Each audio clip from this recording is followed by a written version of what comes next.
fiction, science fiction, horror, fantasy, crime, LGBT, thriller. You have now entered the House of Mystery with your hosts, Eric Shapiro, David North Martino, John Copenhaver, and Al Warren. Heard on KCAA 106.5 FM Los Angeles, 102.3 FM Riverside, and 105.0 AM Palm Springs. Welcoming John Koerner. Thank you for being here. Oh, thanks for having me back. It's nice to hear your voice again. Yeah, you were on quite a while ago with why the CIA killed JFK and Malcolm X. That was an interesting show. One of the better ones, too, I've had on the JFK, and we've had everyone from Roger Stone to you name it. But I enjoyed that one the best, one of the best. I appreciate that. It was a good discussion. There's so much to talk about with the assassination. Of course, it was 55 years ago on Thanksgiving. So yeah, pretty weird. The nation marked that. Yeah. Yeah, and it's kind of crazy because there's just been so many theories and so much talk and so many books and it's just crazy. One thing I will say I noticed about yourself is that you're kind of out of it as far as the group that fights a lot.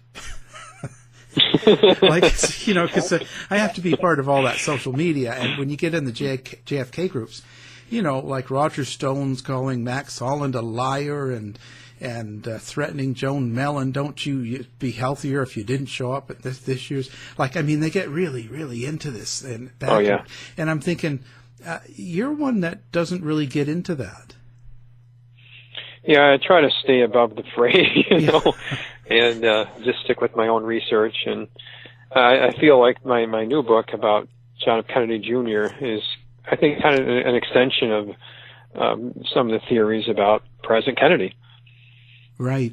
And I found that to be really interesting. It caught me right away. I'm surprised no one else has brought this up. I'm surprised it hasn't been talked about.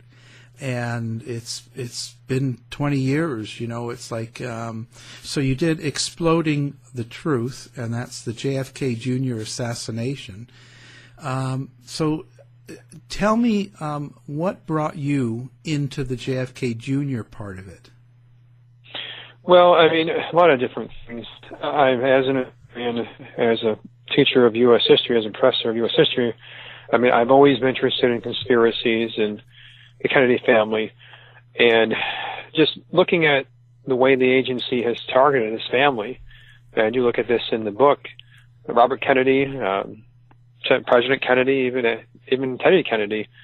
There's been any number of things that they've done to target the family, and I just felt that it just would make sense to me that there would be the same type of approach and anger towards the only surviving son of President Kennedy.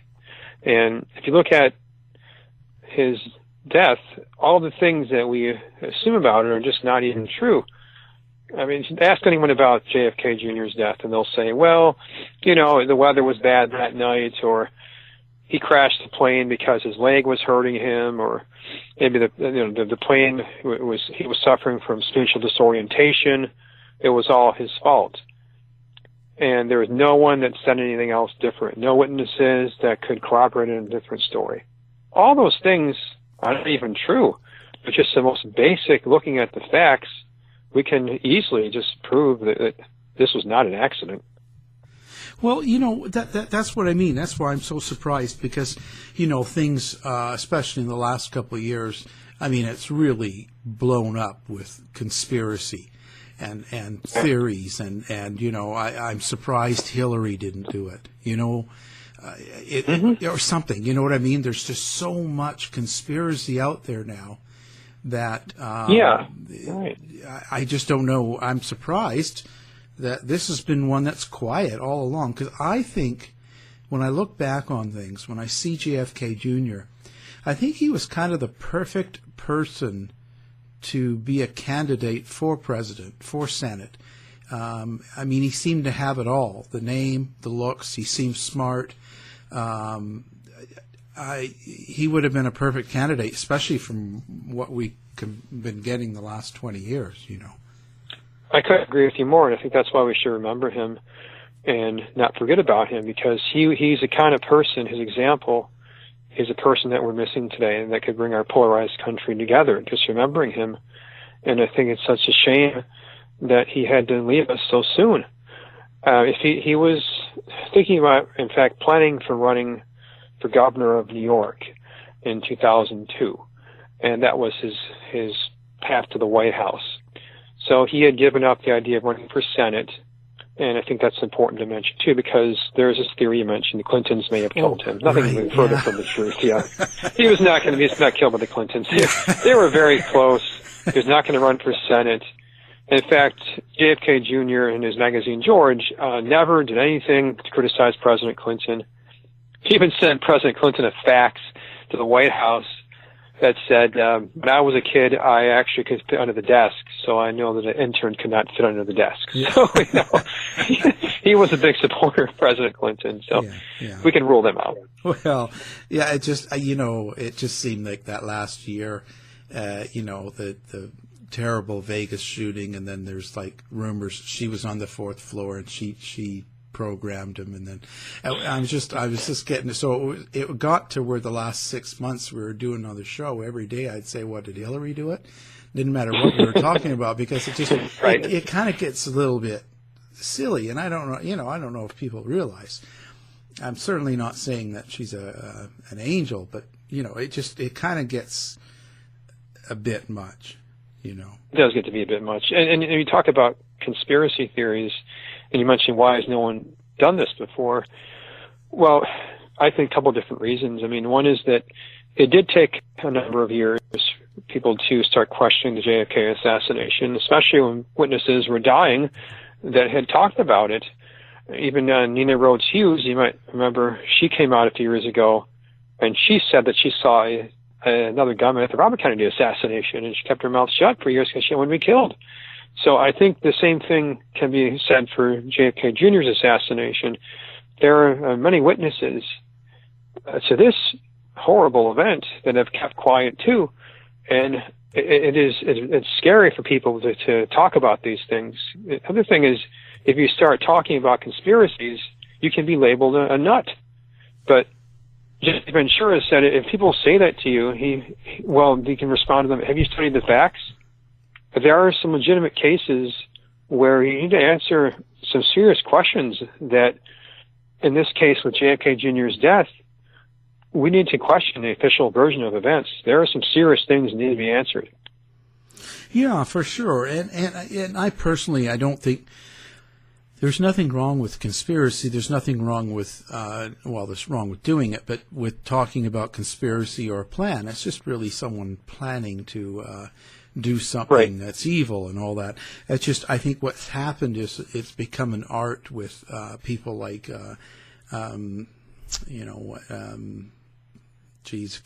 Alex Jones, where it becomes so far, so far-fetched. Yeah, the Pizzagate conspiracy, things like that. Yeah, just stupid stuff. It starts to get really this is really, really bad. But I think that's the problem, because that gets the attention. Then all of a sudden, if you come up with anything in between there, people will roll their eyes, So let me give you an example. Look at what's going on in Saudi Arabia. Their government, according to our C.I.A., conspired to kill a journalist. So, it happens in modern times. There are conspiracies. President Lincoln was killed by a conspiracy. These things do happen. But again, you have to follow the facts. That's the thing. Well, that's a problem lately. That is a key problem, yeah. Yeah. I just kind of, again, that's something else, It's crazy. Well, so what now? So the official ruling on this was the spatial disorientation, descending over water at night, and his lack of flying experience is kind of, I think, what they're sort of swaying toward is why he got into the trouble with the plane and crashed. What was your answer to that? Right. We can pretty easily say all those things are wrong with just some basic facts. I mean, one thing, and let's go with his flying experience. The NTSB and the FAA and the media investigated his flying record, and I found this out too, that he had flown that same flight from New Jersey to Hyannisport 17 times without a flight instructor, and 5 times at night. He also passed an instrument test on April 22nd, 1998, with a hood on. He had this test where the plane was crashing, and he recovered the aircraft with a hood on. So he was given the conditions of spatial disorientation and recovered the aircraft with expert precision. He knew how to use autopilot. He knew how to do that flight. Did it 5 times at night and 17 times without a flight instructor. So he knew what he was doing. Ralph Howard and Harold Anderson, his 2 flight instructors, both said he was a very good pilot. Now, let's go to the other point here, the weather that night. The FAA hired a specialist named Edward Meyer. He was in LaGuardia Airport, and he studied the weather that night, and he concluded that the weather was fine. There was nothing that could cause spatial disorientation. In fact, many people were walking the beaches that night, fishing and having a good time because it was such a nice, warm July evening. So the weather was fine. He was a great pilot. And the third thing, we can kind of put the final nail in the coffin here of this idea that he was somehow disoriented, is this. It's such a key thing to mention. So he takes off 8:39 p.m. And 1 hour into the flight, at 9:39 p.m., he calls into air traffic control at Martha's Vineyard Airport and tells them he's about to land the aircraft. And so if anything was wrong with him or the aircraft, he would have said so then. He did not say that. He said he's going to drop off Lauren Bissett. And then 1 minute later, there was an explosion, and 3 people on the ground witnessed this. So we have all these different factors that can lead us to conclude that there was nothing wrong with him or the aircraft. Well, now, so what kind of an explosion are we talking about? Are we talking about an actual man-made bomb or something, or are we talking something happened with the motor, the engine? Now, what people witnessed was a flash of light and a deafening sound. So we're talking about a massive explosion. Now, Kennedy was very meticulous with his aircraft. It was a new aircraft, Pepper Saratoga, state-of-the-art. He checked it obsessively. So the chance that anything was wrong with it is very slim to none. It was state-of-the-art aircraft, very new. He looked at every nut and bolt according to all his flight instructors. He checked for every takeoff. So likelihood of it being a mechanical defect is very, very slim. So we also know that 3 people on the ground witnessed this explosion. And interesting to mention this too. Just this past week, I got an email from a person, and she said that she's kept quiet over the years. She's heard me on Coast to Coast, and she said she emailed me. She's worried about her safety, and she kept quiet because she was there that evening walking the beach, and she saw the same thing the other 3 people saw. Her first name, unless I'm not going to give her name's Vicky, I'm not going to give her last name, but for her own safety. So at least 4 people saw this explosion, this flash of light. Wow. So now on the plane with him was his wife Carolyn Bissett and sister-in-law Lauren Bissett. Right. Now, so do you think, the explosion was there. Was it aimed at getting, I guess obviously you're believing that it was aimed at getting John, and it didn't matter about the other 2 ladies for whoever was trying to do this? Right. Well, it would take out his chance for having an heir too. I mean, if you're taking out his wife as well, both of them are dead, especially if she's pregnant, and you have the entire family for the son and the wife dead. We would also mention as well that there is a massive blast radius here too. So there's 17 nautical miles of debris that's found, even things on land like luggage and sneakers indicate the breaching of the cabin. So it seems like there was, as people were witnessing on the ground, this massive explosion. So now, with that, it took them a few days to find the bodies, didn't it? That's also unusual too. That brings us to the idea of the cover-up here. So that area is just about 100 feet of water, and I've talked to some people that have lived there. The water is not very deep. It's relatively clear. It's good for fishing. So they know exactly, talking about the Coast Guard and the Navy and then the CIA, the three agencies that were involved with recovery. CIA, Coast Guard, Navy. They knew exactly where his plane dropped off of radar. And the water is not very deep. But given those two factors, it took them 5 days to recover the bodies. And no one was allowed in during that time. The Kennedy family was not allowed in, or the media, for 5 days. And when the bodies were recovered, it was unusual because they were cremated. There was no open casket during the funeral, and they were cremated and buried at sea. So there was no chain of evidence looking at the bodies and how they were recovered. The autopsy for JFK Jr. actually has dotted lines across his midsection as if his body was blasted into two pieces. So we have that being strange in terms of the recovery effort. Now, did people know that he was going to be taking that flight that night? Like, was this something that was planned, and there would be enough people that knew about it to? Absolutely. For one key reason is because Roy Kennedy was getting married that weekend in Hyannisport. It was one of the biggest events of the social season. So all the Kennedy family was heading there that night. So it was well known he'd be heading up there that night to join them on that weekend. And ironically enough, 3 years before was Chappaquiddick, when they had another Kennedy family party that ended in disaster for Ted Kennedy. So it was that weekend in 1969, a tragedy struck the Kennedy family too. Wow, the Kennedy curse, as they say. Absolutely.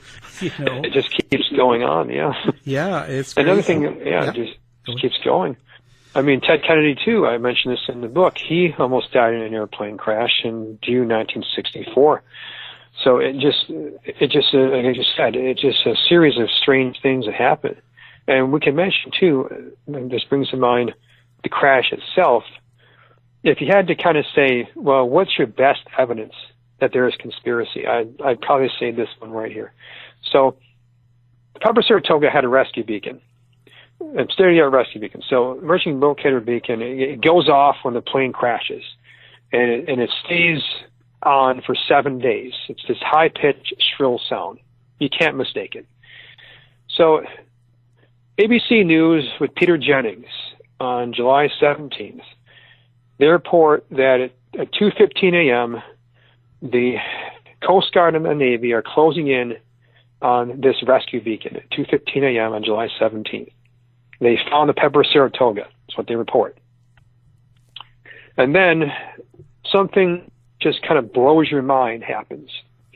The Navy tells ABC News and NBC News that it's not the Pepper Saratoga. It's, in fact, a crashed Navy military aircraft. Now, just let that sink in for a second. They're saying, well, no, we have not found the Pepper Saratoga. We have found one of our own Navy aircraft. And then for some reason, ABC News and NBC News just let the story go. Because not JFK Jr.'s plane, they don't ask some pretty obvious questions. What do you think they should ask at this point in time? What would be the obvious questions? Like, well, what was that plane doing out there? Right, yeah. And right, what was that plane? Yeah. Yeah, like you'd start to kind of go, well, who was on that plane? What was that plane there? What was its purpose? And how did it, there's a lot of questions you could go. Right, I mean, where is the body from that? Because if there is a Navy aircraft emitting another rescue beacon, that means it crashed. And there is, who's the pilot? Did he eject? Is he dead? Did we notify? Where is the wreckage for that? None of these questions were asked by anyone in the media. Just kind of let that explanation go, this excuse. So then you got to ask some more questions. If there is an actual naval aircraft in the waters there, did it collide with JFK's plane deliberately, accidentally? Is that what caused the explosion? Is it an accident? I mean, there are so many things that could have been questioned there that just kind of get let go because it wasn't JFK's plane. So if it's not another naval wreckage, because think about that, if there's another aircraft there, they have to, with the family, they have to be covered up, they have to evacuate the wreckage, that's hard to do. So it's probably not that. It's probably they actually did find Piper Saratoga at 2:15 a.m. Think about it. I just mentioned it. They know where the plane left the radar. The water was very shallow. It wouldn't take long to find them. So it makes sense they'd find it about that time, about 7 hours later. So what the Navy did there and the Coast Guard, they lied for some reason. You have to ask the question, why would they lie? Well, give themselves some more time to make it look like an accident, not an explosion. So that lie about their own aircraft is very strange. Make this even more strange, you can't confuse those two beacons.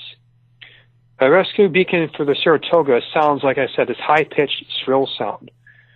A rescue beacon for a naval aircraft is like a foghorn. They're way different. You can't confuse them.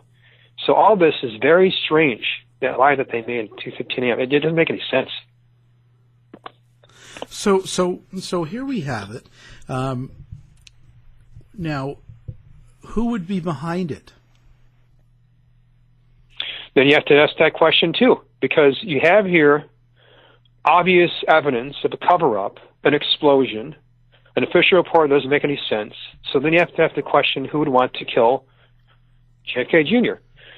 Well, we just ruled out the Clintons. It's not going to be them.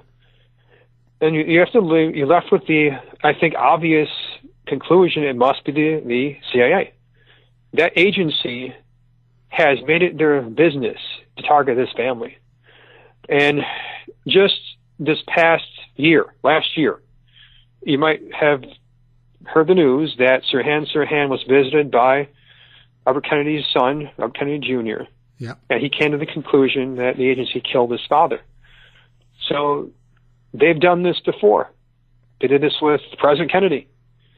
And I think once we get to 1999, JFK Jr. is, at this point in time, he's going to run for governor, for the White House.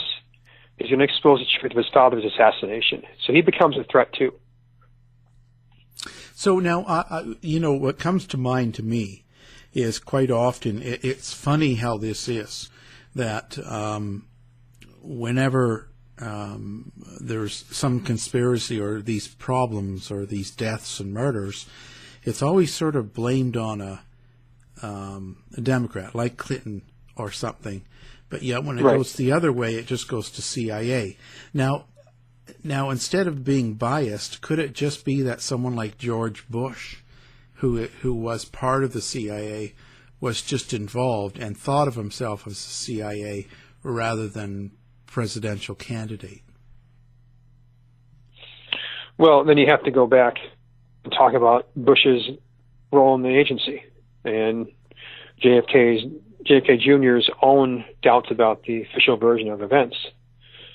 So Meg Azzioni is interesting to talk about here. This is JFK Jr.'s high school girlfriend, and she writes a book about her relationship and friendship with this young man in the 1970s.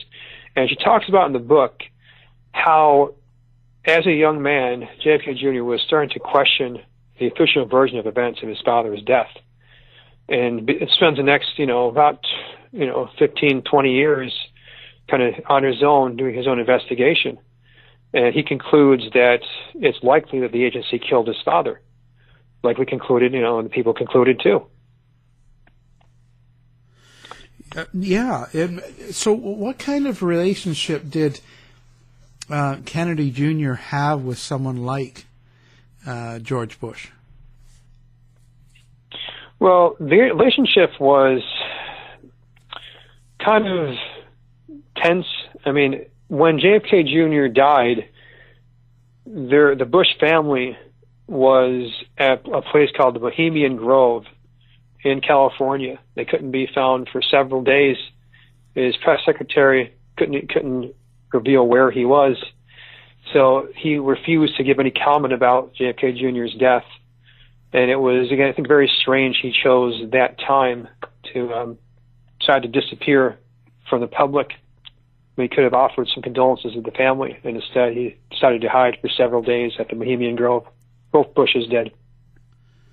So do you feel there was some sort of a threat that they felt with Kennedy Jr. then? Do you think that it's sort of not only a dislike, but some sort of threat of some sort to actually kill someone like that?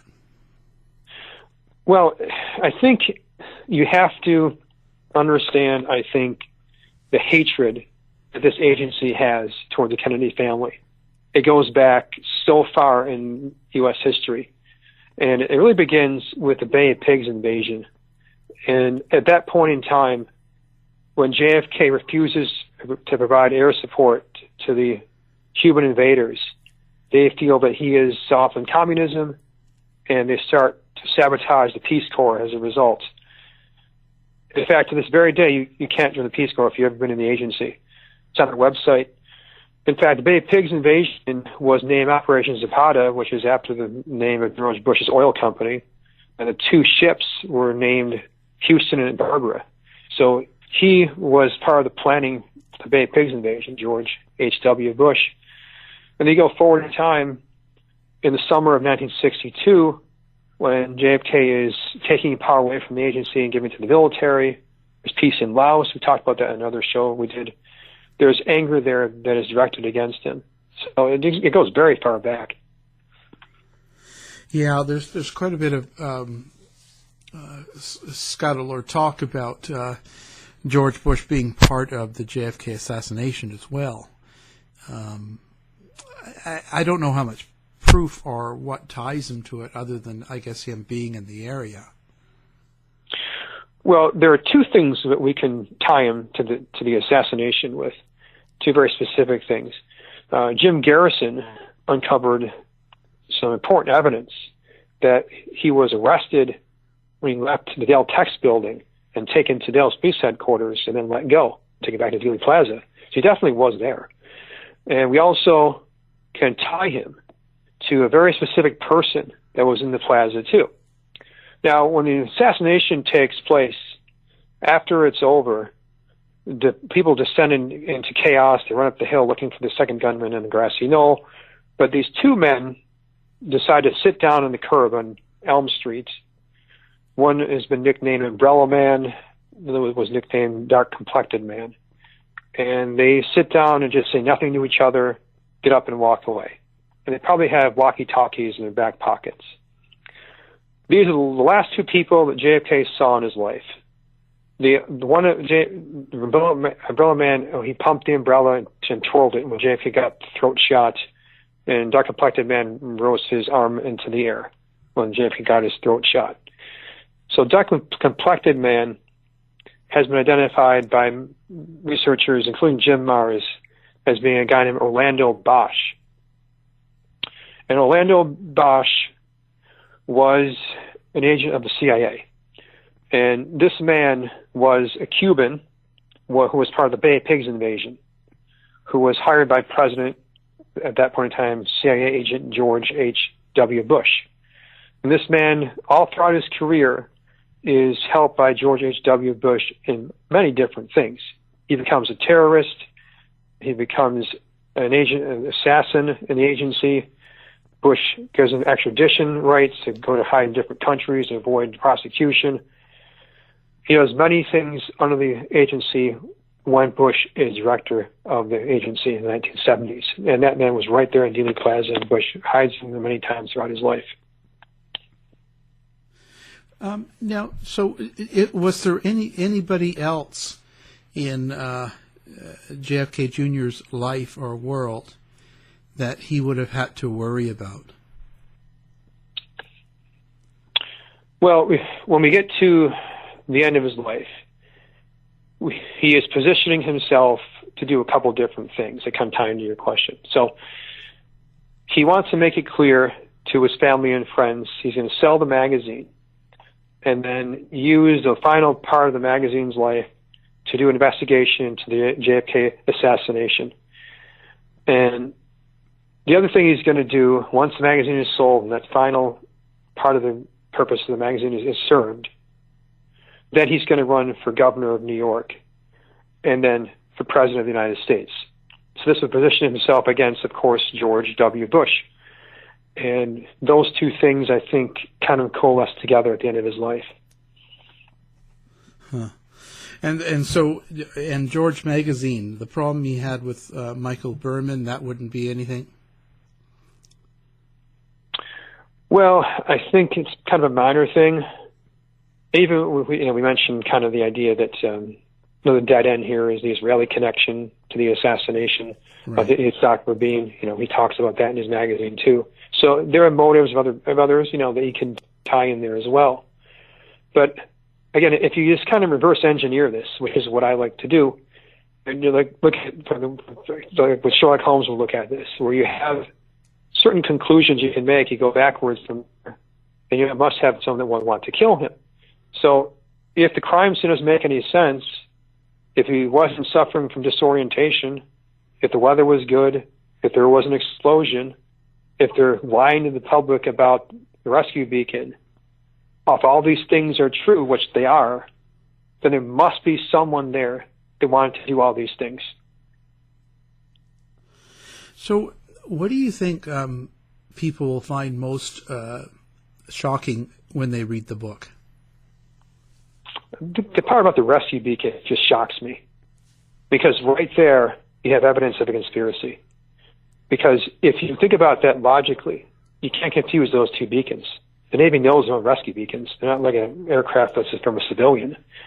So if they're telling the public, which they initially did, we found the Pueblo Saratoga, and then they tell this, Peter Jennings and ABC News and also NBC News, they found the aircraft, which they would have found because, as I said, it's 100 feet of water, and they know where the aircraft went down. It takes 5 days to recover an aircraft. If they lie to the public, the Navy lied to the public and the Coast Guard, and we know for a fact that they cannot have covered this up, because where is the wreckage? Where is the dead pilot? Then we can conclude that there's a conspiracy. And that, I think, is what's the most shocking here. And from that point forward, no questions were asked. What makes you want that aircraft on? Where's the wreckage? Where's the pilot? And all these different things were never questioned by the media. And we're still asking questions 20 years later they don't have the answers to. So what do you hope happens moving forward with the information and now your new book? Like, what are you hoping that will come out of this? Well, what my main hope is, once we get to C.I.A, we're going to be told that his leg was hurting him. Let's go through that first of all. On the day before the accident, on July 15th, Thursday morning, he has the cast removed from his leg. He goes through the entire Thursday, works out, goes through Yankees game, leg is fine. Goes through the whole Friday afternoon too, works out again, nothing wrong with the leg. He stops into a store to get some water for the flights. The store attendant asks him, how's the leg doing? He says, it feels fine. He takes off from the aircraft with the pedals, no problem, hour flight, nothing, no incident. So we'll be told next summer his leg was hurting him. Not the case. We'll be told next summer he was a bad pilot. Not the case either. He flew that flight 17 times with an instructor, 5 times at night. We'll be told that there was no evidence of an explosion. That's not true either.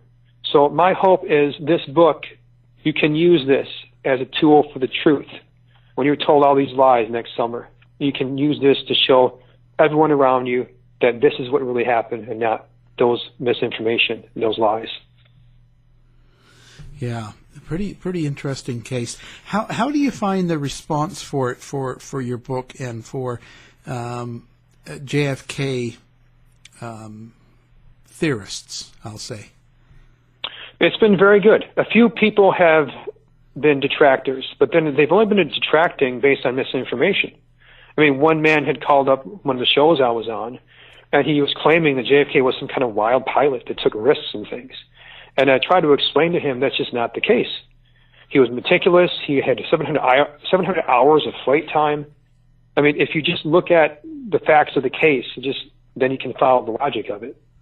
And I mentioned as well, it was interesting to me and revealing that this lady emailed me just last week. She said she heard me on Coast, and she's been concerned about her safety. She was there that night, walking the beaches. She said she saw exactly what these other three witnesses saw, but she was scared for her life. She kept herself quiet because we know what happened to other witnesses. The JFK assassination, they were scared for their lives. Many of them died. So again, her first name is Vicky, like I said, her last name, but I'm sure the witnesses are out there too. So it's just evidence that there's more out there. There is a climate of fear around this, and I want it to be taken away from them. They shouldn't be afraid anymore with the truth. Yeah, it's a tough one to do, but it's tough to. There was so much to do with assassination and killing, and especially around the Kennedys. So it's not so easy to forget. Man, I just don't. I don't know what to say. So now the books can be found anywhere. Your book is out in all major bookstores, I imagine, Amazon and all that, and we'll have it on our site. Now, one thing I noticed too, hey, you also have a paranormal side. Definitely, yeah. So what? Yeah. That surprised me. Not so much that you could do both, but it's just I don't come across that too often. So you did a book called Haunted Rochester, and you do a paranormal walk or something. So what's your interest in paranormal? Well, again, I also, like you said, I do these walking tours in the Buffalo area. We do them in Buffalo, Lockport, Hamburg, where I grew up, in Western New York. And they cover the broad range of the paranormal, things like folklore, Native American legends, vampire stories, ghost stories, folklore, things that are unusual, UFO reports, anything that covers the broad range of the paranormal. So that kind of history interests me, the stuff that's the unexplained side of the world, the odd things. And these walks kind of bring them together. Western New York has a very rich variety of things that I talk about on these walks. And I've been doing them for about 7 years now. And some are based off my own books, all research that I've conducted, and they're a lot of fun. We do them every September and October. And the website is paranormalwalks.com. What's the most shocking paranormal thing you've had happen? You run across a ghost or something, or? Well, this one story kind of got me. There was this one building that had this legend of little girl ghosts, and I was talking to the staff there, and this one skeptic said that she heard the legend too, heard the stories, but wanted absolute proof that they existed. So she walked up to the attic, made sure no one was in the building, locked the attic door, shut off the lights, put a chair down in the middle of the attic, and she said, "If you girls are here, I want some absolute proof that you're here." So all of a sudden, she feels these cold little fingers forcing her eyes open. So it's like with little kids when you're asleep, if you're a parent, they'll wake you up by forcing up your eyelids, and these little girls did that to her. And she's now no longer a skeptic. Well, no, I would guess not. Wow. Well, that's great. That's quite the jump. Do you plan on continuing with that, or keeping the paranormal walking going and doing more books, maybe? Oh yeah, this is my life's calling. I really enjoy this sort of stuff. My day job is, of course, teaching social sciences, but this is what the fun side of my life. Writing the books, doing the ghost walks, the paranormal walks, and we did them just in the fall, but they change every year. We do add new stories and sites, and we it keeps it interesting for me anyway, that we keep adding things in. Wow. So have you ever taken a psychic or gone in around where JFK Jr. crashed? That's not a bad idea. Speaking of that, I could mention too that I did have a psychic contact me about the event. Oh, yeah. And she had mentioned a couple different things that were corroborating what I was saying. And she asked not to have her name revealed or too much information about it, but she was saying that the things I was mentioning were lining up with what he had understood about the area too. And I could tell you her name and all the details have gone off the air. But she was, again, when I went on Coast, I got a lot of positive feedback, including her. And again, it just seems like people are waiting to have this come out now. They've been dying to have someone kind of bring this to the light, because this is the first book ever done about this. And it's time for people to be able to talk about this and feel comfortable revealing what they know about it. Well, what do you think is going to happen, or what do you think would happen? How would people react if they found some proof and they found out who was behind it? I think it would take a large support from the Kennedy family to get that going. And I have faith, because I mentioned this, it's such an interesting thing to point out that Robert Kennedy's son, he visited Sirhan, one of RFK's assassins, and he has concluded the agency killed his father. And it was even mentioned by the news very much even. So if he's willing to understand the agency killed his father, and there's questions that need to be raised about his nephew's, his cousin's death, we really need to have some hope that could happen. People can insist on the truth investigation. Now, so when you say the CIA, do you think that they've continued to keep this same sort of system within themselves? And I mean, like in the 60s, there was tons of assassinations and covert work going on, Cold War, and so we've gone up into the 90s, and we're talking about Junior now, and their connection with his death. So in that 30 years, do they just sort of keep it going sort of within themselves? And then are they still doing it now? It wouldn't even be that hard to do because of their black budget. Their budget is not approved by anything more than a small committee in the Congress that they meet in secret and in private. They have a lot of money that they've had from the drug trade over the years that we talked about in our previous discussion. So they have all these private sources of funding. They can do anything they want. This wouldn't even be that hard to do. They could use a surface-to-air missile. They could use a drone, a bomb. This could be done in a matter of hours if they wanted to. In fact, the airfield that he took off from had no security there. There was no security guards, nothing. They could just land a plane there, that's it, and leave. There was no security guards, no police force, nothing. So easily could be tampered with if they wanted to.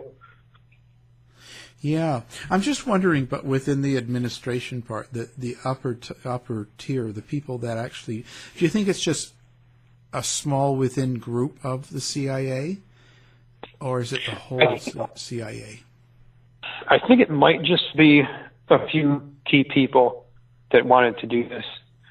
And a number of the people in the late 90s were still alive that were around when the Kennedy assassination had taken place. And even Cord Meyer was still alive, E. Howard Hunt. E. Howard Hunt was still alive in the late 1990s. A lot of these key people that from the agency that were part of planning the JFK assassination were still alive and well. So even George H.W. Bush, he, of course, is still alive. So is this going to be what they'll continue to do? I don't know. But again, what I'm trying to do here is, as I said, reverse engineer the crime scene. The Navy lies to the public about the rescue beacon. There is evidence of an explosion. He calls in air traffic control 1 minute before the explosion. He's not suffering from disorientation. He's a good pilot. I mean, if you have all these facts, then you must conclude that there was a crime here, just looking at it logically, like Sherlock Holmes would do. So now, do any of his family have made any comments toward his death that you know of? Not that I know of. I mean, that's the problem here. I mean, Ted Kennedy is dead. I mean, the problem with him is he had no children that could advocate for him. So all we really have is Caroline. I mean, she's still alive. And we have the children of Robert Kennedy. They're still alive. So there are a few members of the family that could advocate for this.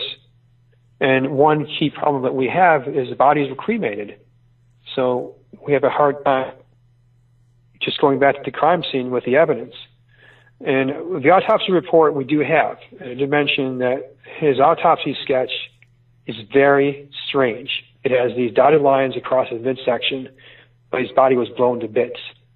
And it has the same markings on his arms too, like it was all in pieces, not crunched up together in one spot, like you would expect if it was just down and circling into the earth, into the ground, into the sea, I should say. So it's very strange how all that plays out. Wow. Interesting case. So what do you got planned next then? After this, do you plan on, do you have another big project lined up for next year? Well, right now, I just want to kind of focus all my efforts on this. I mean, this is, I have some other ideas kind of throwing about in my future plans, but the book just kind of came out, and I'm hoping that I can do all I can to keep talking about this and show people that there's questions that need to be asked, so they're ready for next July, when we're going to be bombarded with information about this accident, and be ready to answer the questions about what I think the book will do. It will serve that purpose. If you get the book, you can read the evidence in there, how I investigated everything, point by point, and use it with your family and friends to remember this man's legacy and not be misinformed by our media that he somehow crashed and killed his own family. This was not his fault. Yeah. Very interesting. Well, again, and now how do people get a hold of you now? You say people sometimes email you and give you information, or right. You have a website or something that everyone should have. Mm-hmm. Easiest way to get a hold of me is the company website. It's called, again, paranormalwalks.com. So again, paranormalwalks.com. And that website, with all my, the list, there's a section for my books. So if you go to the website, again, it's, I guess, it's not Paranormal Walks to. Yeah, paranormalwalks.com.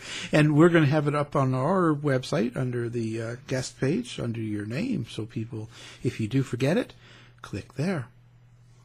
And also the books are available on Amazon and Barnes & Noble, too. Excellent, excellent. And we'll have that posted as well.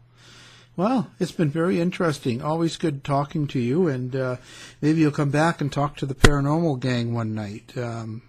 We have a medium that does Friday nights, so you might like to talk. Oh, that'll be fun, yeah. Yeah, she's. You never know. You might connect somehow. Right, that'll be cool. We have a lot of cool ghost stories and pictures and things we got over the course of the walks. I bet you it would be good. Well, again, our guest has been John Koerner. Thank you very much for being on the show. Thanks, Al. Be safe. To find out more about our show, guests, or to listen to past shows from our archive, please go to www.houseofmysteryradio.com.